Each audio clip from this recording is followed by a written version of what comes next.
ஹே everyone, இப்போ டெமோவில் பார்த்த audio பிளேயரோட code தான் நம்ம பார்க்க போகிறோம். இது HTML ஃபைல், இது வந்து ஜாவா ஸ்கிரிப்ட், அப்புறம் style.csஸும் இருக்குது. ஒன் பை ஒன்னாக பார்ப்போம். ஃபர்ஸ்ட் index.html பார்ப்போம். HTMLல வந்து ஹெட் டேக் இருக்குது. ஹெட் டேக்கில் வந்து டைட்டில் கொடுத்துருக்கேன், அப்புறம் CSS லிங்க் பண்ணியிருக்கேன். அப்புறம் இந்த டேக் எதுக்குன்னு பார்த்தீங்கன்னா மீடியா கேரி யூஸ் பண்ணியிருக்கேன். அதாவது இப்போ நம்மளோட வெப்சைட்டை நம்ம வந்து ஒரு ப்ரௌசரில் ஓப்பன் பண்ணி காட்டுறேன். இதோட பேத்தை காப்பி பண்ணிவிட்டு க்ரோம் ப்ரௌசரில் ஓப்பன் பண்ணுவோம். இப்போ டெஸ்க்டாப் வியூவில் வந்து நம்ம வெப்சைட் இப்படி இருக்குது, ஒரு பேக்ரவுண்ட், அப்புறம் நடுவில் ஒரு கண்டெய்னர். இதுவே மொபைல் வியூவில் எப்படி இருக்கும்? மொபைல் வியூக்கும் இது சூட் ஆகிற மாதிரி நம்ம ரெடி பண்ணியிருக்கோம். அதுக்கு தான் அந்த டேக் யூஸ் பண்ணியிருக்கோம். இந்த டேக் யூஸ் பண்ணி CSSல கொஞ்சம் மீடியா குவரி ஆட் பண்ணியிருக்கோம். தென் பாடியில் வந்து கண்டெய்னர், ஒரு மெயின் எலமெண்ட் இருக்குது கண்டெய்னர். அந்த கண்டெய்னர் தான் நம்ம இங்கே தெரியுது ஆடியோ பிளேயர். அப்புறம் அதில் வந்து ஒரு இமேஜில் வந்து ஒரு ஜிஃப் கொடுத்துருக்கேன். அப்புறம் வந்து ஒரு ஃபார்முக்குள்ளே வந்து 2 எலமெண்ட் இருக்குது, லேபிள், இன்புட். லேபிளை நான் விசிபிளாக வச்சுட்டு இன்புட்டை வந்து டிஸ்பிளே நன் கொடுத்துட்டேன். லேபிளில் வந்து நம்ம ஃபாருங்கிற இந்த ஆட்ரிபியூட் யூஸ் பண்ணி இந்த இன்புட் டேக் வந்து லிங்க் பண்ணியிருக்கிறதுனால நாம் இந்த லேபிளை கிளிக் பண்ணாலே இந்த இன்புட் டேக் வந்து ஓப்பன் ஆகும். இந்த இன்புட் டேக்கில் டைப் வந்து ஃபைல், ஏன்னா நம்ம ஆடியோ வந்து ஃபைலாக தான் கெட் பண்ண போகிறோம். அப்புறம் ஐடி இன்புட், அப்புறம் accept only audio, so accept audio /ஸ்டார்னு கொடுத்துருக்கேன். அப்புறம் ஆடியோ டேக். இந்த ஆடியோ டேக்கில் கண்ட்ரோல்ஸ் எதுக்கு கொடுத்துருக்கேன்னா அப்போ தான் இந்த நம்ம கண்ட்ரோல்ஸ்லாம் நம்மளுக்கு தெரியும். இங்கே வந்து இல்லைனா தெரியாது கண்ட்ரோல்ஸ். அடுத்து சோர்ஸ் டேக்குள்ளே SRC சோர்ஸ், இதுவும் சோர்ஸ் தான். ஆனால் இதில் நம்ம எந்த வேல்யூவும் கொடுக்கல, ஆட்ரிபியூட் மட்டும் டிக்ளேர் பண்ணிட்டு வேல்யூ கொடுக்கல. ஒரு டைப் வந்து ஆடியோ வந்து MP3 ஃபார்மேட்டில் கேட்டிருக்கோம். அப்புறம் ஐடி வந்து ஆடியோ சோர்ஸ், இதுக்குள்ளே இது வந்து ஆடியோங்கிற டேக்குள்ளே இருக்குது இந்த சோர்ஸுங்கிற டேக். தென் பாடிக்கு அப்புறம் வந்து ஸ்கிரிப்ட் டேக் வந்து லிங்க் பண்ணியிருக்கோம். அந்த ஸ்கிரிப்ட் டேக் வந்து எந்த ஃபைலை சோர்ஸாக வச்சுருக்குன்னா இந்த script.js. அதில் வந்து first constant audio file input, இது ஆடியோ ஃபைல் இன்புட் எதை கெட் பண்ணுதுன்னா இந்த இன்புட் டேக் தான். இந்த இன்புட் டேக்கில் வர வேல்யூவை தான் நம்ம ஒரு யூஆர்எல்லாக மாற்ற போகிறோம். யூஆர்எல்லாக மாற்றிட்டு இந்த ஆடியோ சோர்ஸுக்கு வந்து சோர்ஸாக கொடுக்க போகிறோம். அடுத்து ஆடியோ பிளேயர். இந்த ஆடியோ பிளேயர் எதுன்னு பார்த்தீங்கன்னா இந்த ஆடியோ டேக் தான் audio player. Query selector use பண்ணி டைரெக்டாக இந்த ஆடியோ பிளேயரை கெட் பண்ணியாச்சு.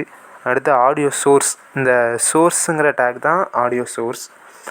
அதுக்கு ஐடி நம்ம ஆடியோ சோர்ஸ்னு கொடுத்ததுனால இங்கே get element by ID use பண்ணி ஆடியோ சோர்ஸை கெட் பண்ணியிருக்கோம்.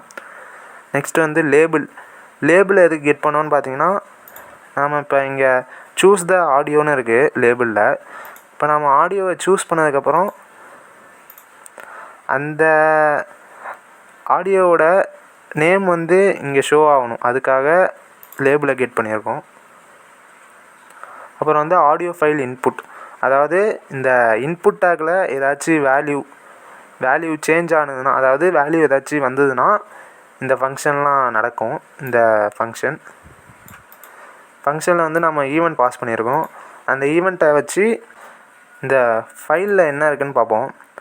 e.target.file_0 இதில் என்ன இருக்குதுன்னு பார்ப்போம் ஃபஸ்ட். இப்போ நான் இங்கே வந்து இதை ரெஃப்ரெஷ் பண்ணிக்கிறேன். இப்போ ஒரு ஃபைலை சூஸ் பண்ணியாச்சு. நெக்ஸ்ட் கன்சோலில் போய் பார்ப்போம். கன்சோல் என்ன ரிட்டர்ன் பண்ணியிருக்குன்னு பார்த்தீங்கன்னா அந்த ஃபைலை ஒரு ஆப்ஜெக்டாக ரிட்டர்ன் பண்ணியிருக்கு. அந்த ஆப்ஜெக்டை தான் நம்ம யூஆர்எல்லாக கன்வெர்ட் பண்ண போகிறோம். இந்த ஆப்ஜெக்டில் நிறைய விஷயம் இருக்குது. நம்ம வந்து லேபிளில் வந்து நேம் தான் பிரிண்ட் பண்ண போகிறோம். ஸோ அந்த நேமை வந்து பார்த்துக்கோங்க. file.nameனு போட்டோன்னா இந்த நேம்ங்கிற வேல்யூ கிடச்சிரும், நேம்குள்ளே உள்ள வேல்யூ. நம்மளுக்கு இந்த கன்சோல் வேணாம், இதை எடுத்துருவோம். 2 டைம் கன்சோல் பிரிண்ட் பண்ணிட்டேன். இந்த ஃபைலில் வந்து என்னென்ன இருந்ததுன்னு பார்த்தா ஒரு ஆப்ஜெக்ட் இருந்தது.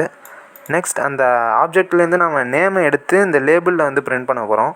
அந்த label label dot text content, இந்த லேபிளுக்கு நடுவில் உள்ளது தான் டெக்ஸ்ட் கண்டென்ட். அதை வந்து நம்ம வந்து சேஞ்ச் பண்ண போகிறோம். அது என்னவானா ஃபைல் டாட் நேம், ஃபைலோட நேம் வந்து இங்கே சூஸ் த ஆடியோங்கிற இடத்துல வர வைக்க போகிறோம். நெக்ஸ்ட் இந்த நம்மளுக்கு கிடைச்ச ஃபைலுங்கிற ஆப்ஜெக்டை ஒரு யூஆர்எல்லாக கன்வெர்ட் பண்ணிவிட்டு, இந்த எப்படி கன்வெர்ட் பண்ணுறதுனா இந்த யூஆர்எல் டாட் க்ரியேட் ஆப்ஜெக்ட்டுங்கிற மெத்தடை யூஸ் பண்ணி ஒரு யூஆர்எல்லாக மாற்றி அதை இந்த யூஆர்எல்ங்கிற கான்ஸ்டன்ட் அந்த வேரியபிளில் நம்ம ஸ்டோர் பண்ணிவிட்டு, அந்த கிடைச்ச யூஆர்எல்லை இந்த சோர்ஸுங்கிற டேகில் இங்கே நம்ம சோர்ஸ் எம்டியாக விட்டுருப்போம் வேல்யூ கொடுக்காம, அந்த வேல்யூக்கும் நம்ம இந்த யூஆர்எல்லை வேல்யூவாக கொடுக்க போகிறோம் இந்த சோர்ஸுக்கு. அதுக்கப்புறம் அந்த ஆடியோ பிளேயர் இருக்குல்ல, அதை வந்து நம்ம லோட் பண்ணணும். இப்போ நியூவாக ஒரு யூஆர்எல் கொடுத்ததுனால அந்த ஆடியோ பிளேயரை லோட் பண்ணினதுக்கப்புறம் நாம் ப்ளே பண்ணலாம். ப்ளே பண்ணோன்னா ஆடியோ வந்து ப்ளே ஆகும். நெக்ஸ்ட்டு வந்து ஸ்டைல் டாட் சிஎஸ்எஸ் பார்ப்போம். ஸ்டைல் டாட் சிஎஸ்எஸில் வந்து பாடியில் வந்து ஒரு பேக்ரவுண்ட் இமேஜ் ஆட் பண்ணியிருக்கேன். அப்புறம் இந்த display flex, align item centre, justify content centre கொடுத்துருக்கேன். இந்த 3 லைன் எதுக்குன்னு பார்த்தீங்கன்னா, பாடியில் உள்ள மெயின் எலமெண்ட் என்னென்னு பார்த்தீங்கன்னா இந்த கண்டெய்னர், அந்த கண்டெய்னர் வந்து சென்டராக வரணுங்கிறதுக்காக இந்த 3 லைன். அப்புறம் கண்டெய்னரோட வித்து வந்து 25%. இது நான் காட்டுறேன். இப்போ வந்து பாடி வந்து 100% இருக்குது. அதில் 25%னால் இவ்வளோ தான் வரும். பாடிக்கு டெஸ்க்டாப் வியூவில் 25% இவ்வளோ வரும். இது நம்மளுக்கு விசிபிளாக இருக்குது. இதே நம்ம மொபைலில் இதை ஓப்பன் பண்ணோம்னா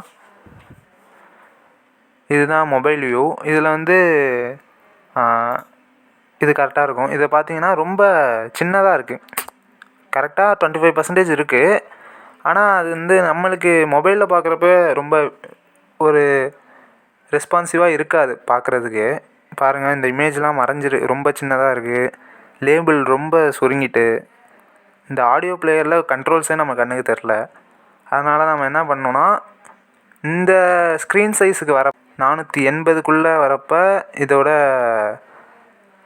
இந்த கண்டெய்னரோட வித்து வந்து பெருசாகணும். அதுக்காக நம்ம என்ன பண்ணியிருப்போன்னா, இந்த டேகை வந்து ஹெட்டில் போட்டுட்டு இங்கே வந்து மீடியா கொரி ஆட் பண்ணணும்.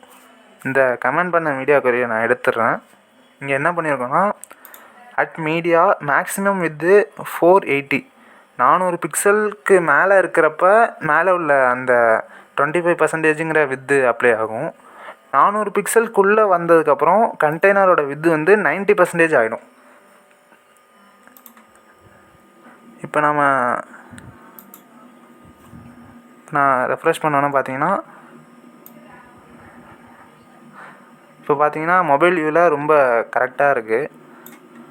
இமேஜ் ஷோ ஆகுது, லேபிளும் ஷோ ஆகுது, அப்புறம் ஆடியோ பிளேயர்லாம் கிளியராக இருக்குது. இதுக்காக தான் மீடியா கொயரி யூஸ் பண்ணுவாங்க. அவ்வளோதான் இந்த வீடியோ. Thank you guys.